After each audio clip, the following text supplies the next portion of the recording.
Ya, assalamualaikum warahmatullahi wabarakatuh. Oke, lama tidak berjumpa. Kali ini saya ingin membahas terkait dengan fungsi di dalam Kotlin. Oke, jadi sebelum kita membuka tool untuk coding, implementasi, mempelajari tentang fungsi, saya akan cerita sedikit apa itu fungsi. Jadi di dalam Kotlin dan banyak pemrograman itu ada fasilitas untuk membuat fungsi. Fungsi ini dibuat agar bisa kita panggil untuk dieksekusi secara berulang-ulang. Kalau tidak ada fungsi, maka kita harus membuat daftar perintah yang akan dieksekusi berulang-ulang apabila kita perlu mengulang perintah-perintah tersebut. Nah, dengan adanya fungsi kita bisa meringkas dengan menempatkan urutan perintah tersebut kita masukkan ke dalam sebuah fungsi. Kalau di dalam matematika kita juga pernah mengenal namanya fungsi. Ada sebuah masukan, sebuah variabel. Variabel ini ada dua, variabel yang menentukan dan variabel hasil dari fungsi tersebut. Nah, kalau di dalam pemrograman, khususnya Kotlin, fungsi itu ada dua macam. Fungsi yang memiliki nilai kembalian ataupun fungsi yang tidak memiliki nilai kembalian. Kalau di dalam matematika semua fungsi pasti ada nilai kembaliannya. Nah, kalau secara umum di dalam bahasa pemrograman, fungsi yang tidak memiliki nilai kembalian sering disebut sebagai prosedur. Kalau Anda pernah mempelajari Pascal atau bahkan di Java ya, itu kalau prosedur itu dimulai dengan kata void. Kalau di Pascal itu kita menyebutnya prosedur, memang benar-benar ditulis dengan prosedur. Sementara fungsi di Pascal menggunakan function. Nah, sementara di Kotlin itu hanya menggunakan kata fun. Fun ini pendekan dari function. Beberapa bahasa pemrograman yang lain juga sama, hanya menggunakan function tanpa ada tulisan prosedur seperti di PHP maupun di JavaScript.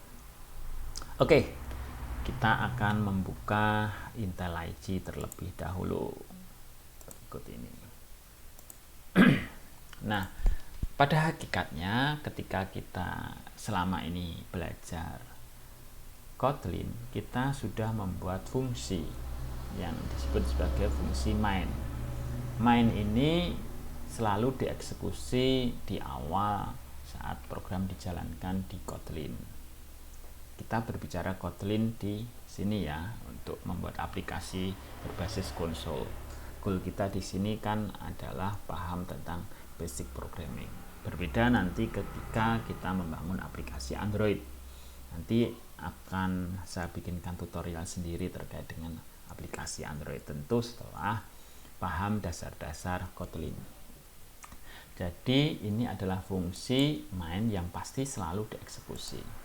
Nah, jadi struktur fungsi itu adalah kita mulai dengan fun, kemudian nama fungsi misalkan kita sebut saja sebagai rata-rata ya, rata-rata. Berarti kita akan mencari rata-rata ya. Atau kita bisa juga membuat fungsi maksimal dan sebagainya ya. Ini saya hanya memberikan contoh penamaan. Terserah kita memberi nama apa, nama fungsi tersebut. Yang penting adalah nama fungsi tersebut mewakili dari fungsi yang akan kita buat. Misalkan kita akan mencari nilai maksimal dari dua nilai. Misalkan ada nilai A berupa integer ya, dan B berupa integer. Mana sih yang nilainya paling besar? Nah, kalau kita berbicara fungsi seperti ini, kita mau mengapakan ini? Apakah kita langsung mengoutputkan nilainya atau kita mau memberikan nilai kembalian? Kita akan mencoba membuat output terlebih dahulu. Oke ya, jadi tidak ada nilai kembalian. Sebelum ke sana saya ingin menjelaskan tentang apa ini A dan apa ini B. A dan B ini apa gitu ya. A dan B ini sering disebut sebagai parameter ya. Jadi A dan B adalah parameter. Parameter ini kita bisa menentukan sesuai kebutuhan kita. Apakah setiap fungsi harus ada parameternya? Tidak selalu, kalau memang fungsi tersebut tidak membutuhkan parameter. Apakah parameter harus ada A dan B seperti ini? Tidak, terserah kita. Parameter itu bisa 2, bisa 3, bisa tanpa parameter, bisa berupa A namanya atau dengan nama-nama yang lain, terserah sesuai dengan kehendak kita ya. Masih ingat di pelajaran atau di materi sebelumnya kita pernah mempelajari bagaimana menentukan identifier. Jadi untuk penamaan fungsi, penamaan parameter itu harus memenuhi kaidah identifier. Oke ya. Baik. Nah, kita di sini sudah paham tentang parameter. Ada 2 parameter di sini, A dan B. Parameter ini digunakan untuk apa? Digunakan di dalam fungsi tersebut sebagai bahan untuk melakukan suatu tindakan. Nah, karena ini adalah fungsi maksimal, maka dia akan mencari nilai maksimal antara A dan B. A dan B itu lebih besar yang mana begitu. Oke, bagaimana kira-kira? Oke, masih ingat di pertemuan-pertemuan sebelumnya kita pernah membahas tentang percabangan. Nah, kita bisa membuat percabangan di sini. Jadi di sini kita cukup membandingkan. Jika A lebih besar daripada B, berarti apa? Berarti nilai maksimalnya adalah A. Print ln nilai maksimal adalah A. Selesai ya. Ini kita mengoutputkan langsung. Jika tidak, berarti nilai maksimalnya apa? Bisa jadi B sama dengan A atau B lebih besar dari A. Jadi kita bisa langsung else print nilai maksimal adalah B. Nah, ini kita membuat sebuah fungsi tanpa nilai kembalian yang mencetak nilai maksimal. Kita coba ya. Maksimal antara 10 dan 11. Nah, ini nanti outputnya apa? Kita run. Oke. Outputnya seperti apa? Oke, jadi outputnya seperti ini. Nilai maksimal adalah 11 ya. Kalau ini saya kasih 100, apakah selalu yang di belakang? Tentu tidak. Kita lihat nilai maksimal adalah 100. Jadi dia akan membandingkan mana yang paling besar. Nah, ini tanpa nilai kembalian. Nah, bagaimana dengan nilai kembalian? Kalau kita pengen nilai kembalian, maka kita perlu menambahkan tipe data dari nilai kembalian di belakang deklarasi fungsi.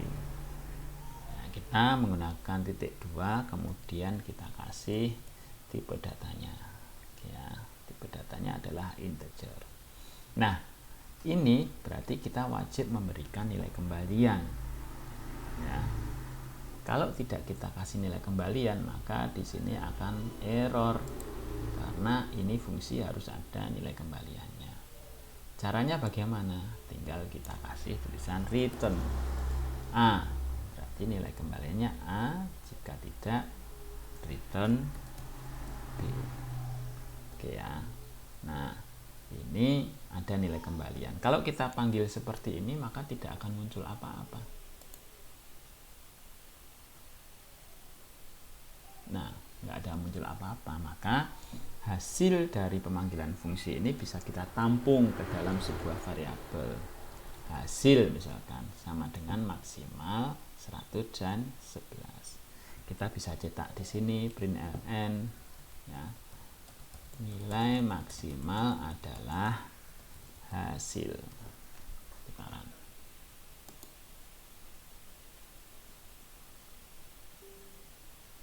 Nah, seperti ini.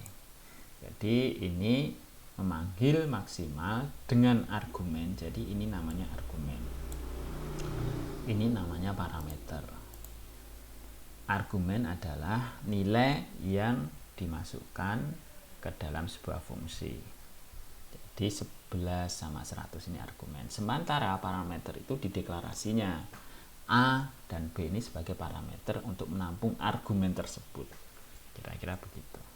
Oke ya. Baik. Ini kita bisa menyederhanakan. Jadi kalau menggunakan perintah return itu berarti mengembalikan nilai dari suatu nilai tertentu dari. Jadi fungsi ini kan harus mengembalikan nilai ini returnnya A, jika tidak returnnya B. Ini bisa kita sederhanakan karena ini sama-sama return di sini, kita bisa pindah returnnya di depan ya. Kita bisa pindah returnnya di depan. Saya hapus di sini, taruh sini ya SB, kita taruh return di sini. Oke. Sama hasilnya. Kita run.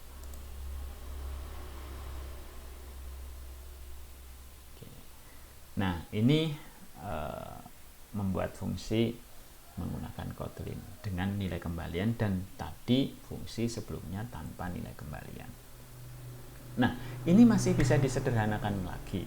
Jadi kalau di dalam Kotlin itu dengan cara seperti ini kita bisa langsung dengan perintah sama dengan ini. Saya hapus, saya cut ya. Nah, saya cut. Ini saya hapus sampai di sini. Kita ganti sama dengan. Nah, sama hasilnya. Jika A lebih besar dari B, maka A S B. Kita run.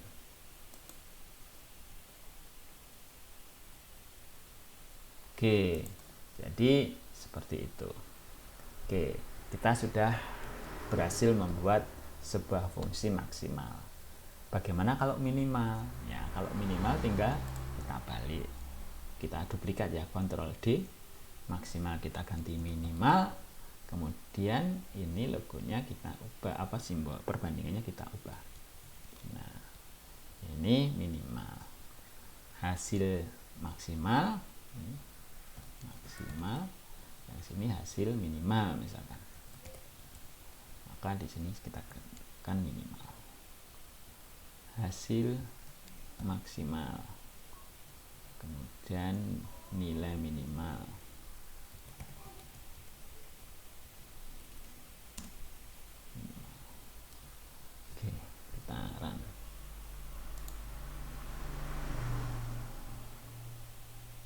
Oke, kita sudah berhasil membuat dua buah fungsi dengan mencari nilai maksimal dan mencari nilai minimal. Oke, sekarang coba Anda buat fungsi-fungsi yang lain. Misalkan fungsi menghitung luas segitiga. Kalau kita membuat fungsi luas segitiga, berarti parameternya apa? Parameternya panjang alas dan tinggi segitiga. Atau kita membuat fungsi luas bujur sangkar, atau fungsi volume bola. Kalau volume bola berarti parameternya cukup jari-jari atau diameter ya, atau luas permukaan bola sama, cukup jari-jari atau diameter. Baik, mungkin itu penjelasan terkait dengan fungsi. Nanti di pertemuan selanjutnya kita akan bahas hal-hal yang lain. Jika ada pertanyaan silahkan tulis di kolom komentar. Kita bertemu lagi pada pertemuan-pertemuan berikutnya. Terima kasih. Semoga ada manfaatnya. Assalamualaikum warahmatullahi wabarakatuh.